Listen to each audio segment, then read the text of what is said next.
Unit third हम कर रहे हैं विद्युत धारा के चुंबकीय प्रभाव। इससे पहले हमने धारामापी के बारे में पढ़ा है।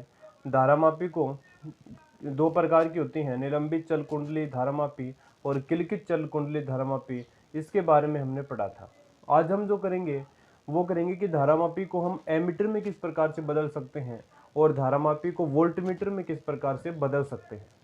तो आज करेंगे अपना टॉपिक धारामापी को एमीटर या फिर वोल्टमीटर में किस प्रकार से रूपांतरित हम करेंगे। तो देखना, हमने पढ़ा था धारामापी, जिसको इंग्लिश में बोलते हैं गैल्वेनोमीटर।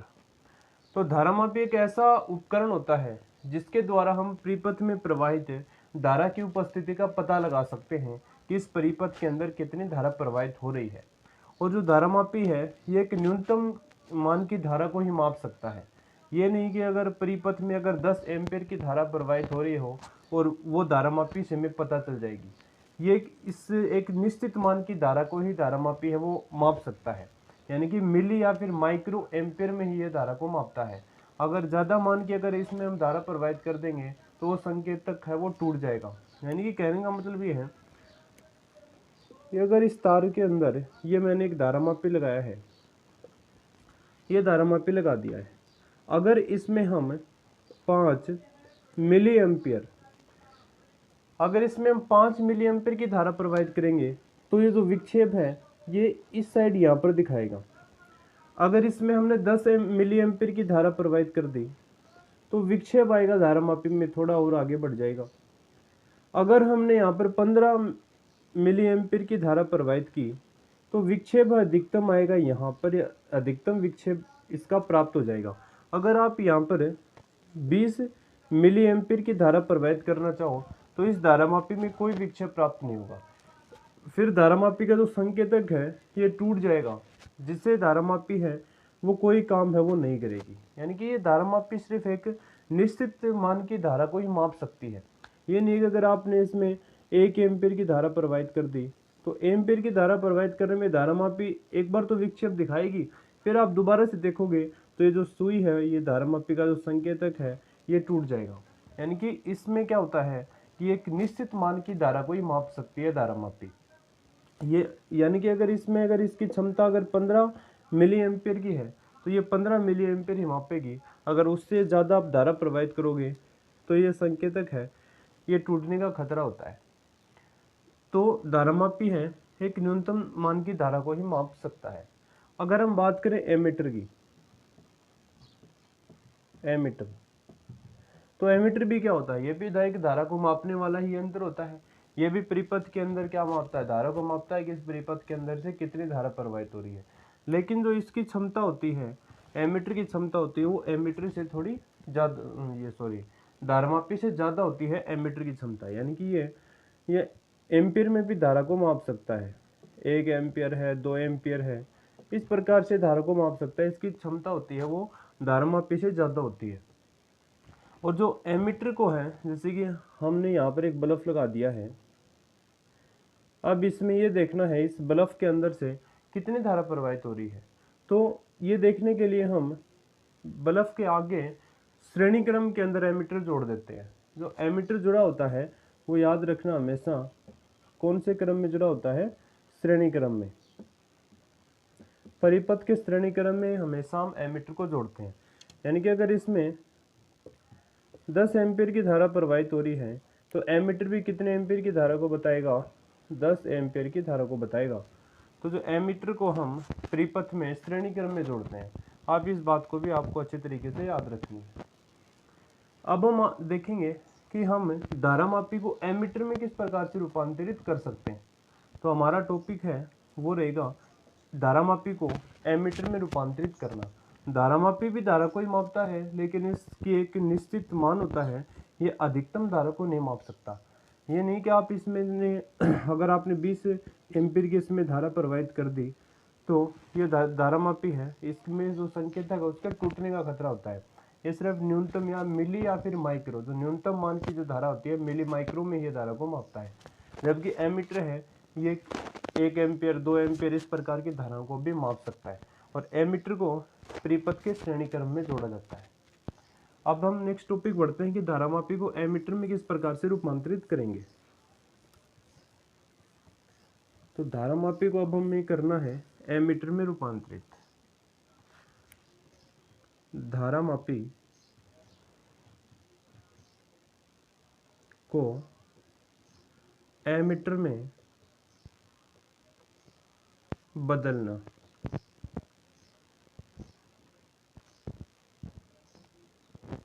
धारामापी को हम बदलेंगे एमीटर में। धारामापी को हमें एमीटर में रूपांतरित करना है, यानी कि यह है अपने पास में धारामापी।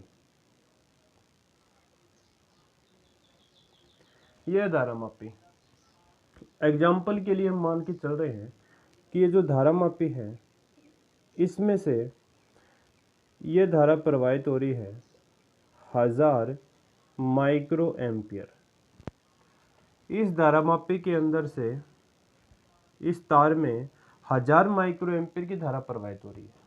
हमें एक बात का पता है कि जो ये धारामापी है ये सिर्फ न्यूनतम मान की धारा को ही मापती है, यानी कि ये धारामापी में मान लेते हैं कि ये सिर्फ 5 मिली एम्पियर। ये जो धारामापी की जो क्षमता है वो कितनी है? 5 मिली एम्पियर की क्षमता है। ये जो धारामापी है ये 5 मिली एम्पियर धारा को ही ले सकती है, इसी की ये गणना कर सकती है धारामापी। तो ये जो यहाँ पर 995 या फिर हम ये मान सकते हैं यहाँ पर 10 मिली एम्पियर, 10 मिली एम्पियर की धारा को ही ये धारामापी माप के बता सकती है कि क्योंकि इसकी क्षमता ही कितनी है? 10 मिली एम्पियर की है। अब जो बाकी की धारा रह गई है 990 मिली एम्पियर, उसके लिए हम क्या करेंगे? इस धारामापी के समांतर क्रम में एक निम्न प्रतिरोध का एक तार जोड़ देते हैं। निम्न प्रतिरोध का एक तार जोड़ देते हैं जिससे हम कहते हैं शंट तार, जिसे हम बोलते हैं शंट तार, जिसका प्रतिरोध क्या होता है? निम्न प्रतिरोध। अगर निम्न प्रतिरोध होगा तो जो अधिकतम धारा है वो निम्न प्रतिरोध की तरफ ही जाएगी। तो यहाँ पर 990 मिली एम्पियर की धारा है वो शंट में से प्रवाहित हो जाएगी और हमारे पास में सिर्फ कितनी बचेगी धारा? 10 मिली एम्पियर की बचेगी। यही तो हमें देखना था कि 1000 एम्पियर की धारा इसमें प्रवाहित हो रही है, तो 1000 तो धारामापी माप नहीं सकता है।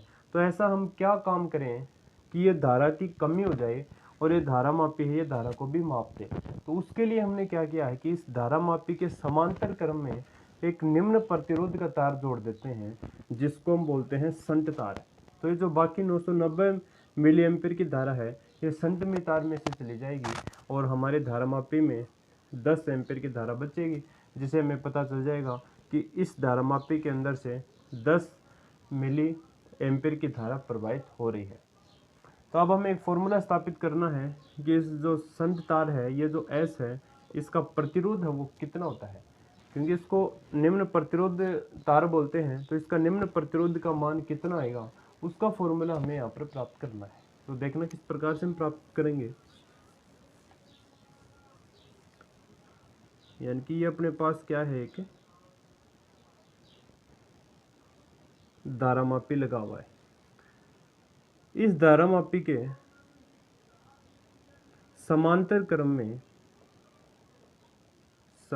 क्रम में हमने एक जोड़ दिया है शंट को, इसको बोलते हैं शंट तार।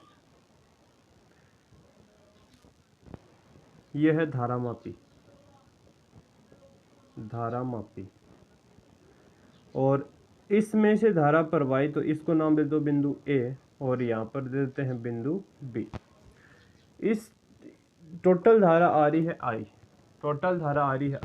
तो धारामापी में कितनी धारा जाएगी?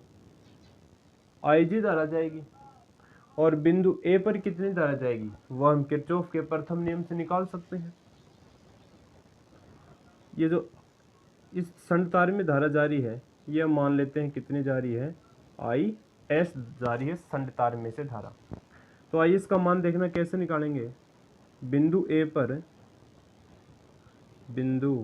ए पर किरचॉफ के प्रथम नियम से प्रथम नियम से। तो प्रथम नियम से बिंदु संधि बिंदु ए है, तो अगर संधि बिंदु की तरफ धारा आ रही है तो उसको हम लिखेंगे प्लस से, और संधि बिंदु से दूर जा रही है तो उसको माइनस से। तो ये भी दूर जा रही है IG, और IS भी दूर जा रही है, तो माइनस लिखेंगे हम IG, और माइनस का ही लिखेंगे IS, या फिर हम इसको लिख सकते हैं I बराबर IG प्लस IS। तो IS का मान हम यहाँ से कितना निकालेंगे, I माइनस IG। तो ये जो IS का मान है ये अपने पास आ गया I माइनस IG। इसको हमने लिख दिया है समीकरण नंबर 1। IS बराबर I माइनस IG, इसको लिख दिया है समीकरण नंबर 1। और ये याद रखना है कि धारामापी को हम एमीटर में बदलने के लिए क्या करते हैं कि धारामापी के समांतर क्रम में एक निम्न प्रतिरोध का तार जोड़ देते हैं। यह बात आपको लिखनी भी है यहाँ पर। धारामापी को एमीटर में बदलने के लिए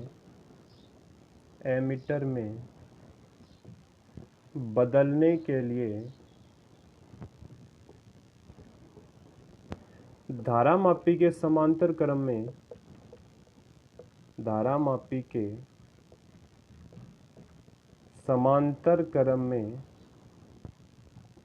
एक निम्न प्रतिरोध जोड़ देते हैं, जिसे शंट कहते हैं, जिसे हम क्या कहते हैं, शंट कहते हैं। समीकरण नंबर 1 तक अपने आ गया है कि इस शंट तार में से कितनी धारा प्रवाहित हो रही है, उसका मान हमने निकाल लिया है। अब इसका प्रतिरोध कितना होगा, जो क्योंकि हमें पता है इसके एक निम्न प्रतिरोध तार जोड़ते हैं, इसका न्यूनतम प्रतिरोध कितना होगा उस फॉर्मूले की हमें यहाँ पर गणना करनी है। तो देखना कैसे करेंगे, ओम के नियम से।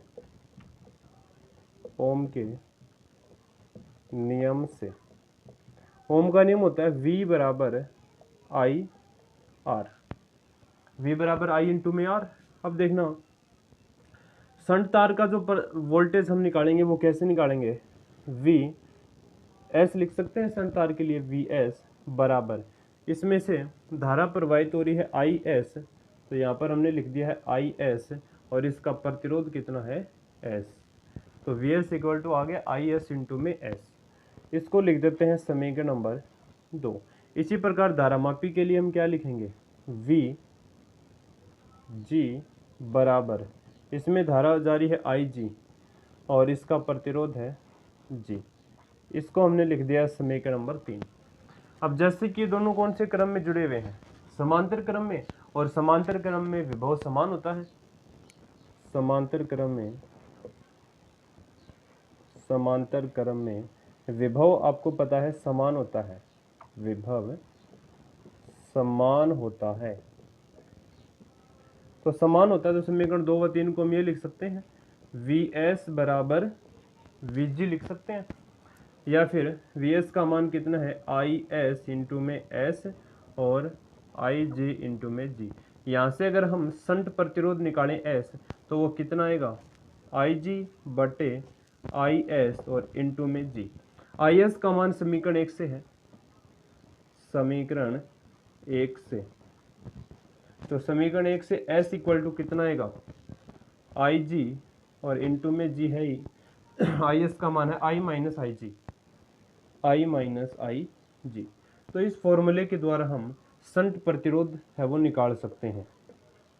शंट प्रतिरोध यानी कि जो धारा का मान है वो इस शंट में कितना जाएगा वो हम इस फॉर्मूले से निकाल सकते हैं। ये जो IG है, ये जो IG यहाँ पर क्या है कि धारामापी में कितनी धारा जारी है वो IG है। G यहाँ पर है धारामापी का प्रतिरोध। I क्या है, I है टोटल धारा, और माइनस का IG का मतलब है कि धारामापी की में जो धारा जारी है उसका मतलब है IG। तो ये फॉर्मूला आपको अच्छी तरीके से याद रखना है। जब हम न्यूमेरिकल करेंगे तो ये इस फॉर्मूले को अच्छी तरीके से हम काम में लेंगे कि जो शंट प्रतिरोध हम बोलते हैं, यानी कि इस प्रतिरोध का मान हम इस फॉर्मूले से निकालेंगे, जो इसका प्रतिरोध कितना होगा, यानी कि इसने अपने अंदर कितने धारा को रोका है, उससे हम शंट प्रतिरोध S का मान इस फॉर्मूले से निकालेंगे, S equal to IG into में G I माइनस IG। तो इस प्रकार से हम धारामापी को एमीटर में रूपांतरित कर सकते हैं। किस प्रकार से करना है, धारामापी के समांतर क्रम में एक निम्न प्रतिरोध को तारकों में जोड़ना है, जिससे हम बोलते हैं शंट तार। तो ये अपना टॉपिक कंप्लीट हो गया है, धारामापी को एमीटर में बदलना। अब हम नेक्स्ट वीडियो में धारामापी को वोल्टमीटर में बदलेंगे। तो आपको अच्छी तरीके से आपको इसको स्क्रीनशॉट है वो ले लेना है। नेक्स्ट वीडियो में हम नेक्स्ट टॉपिक करेंगे।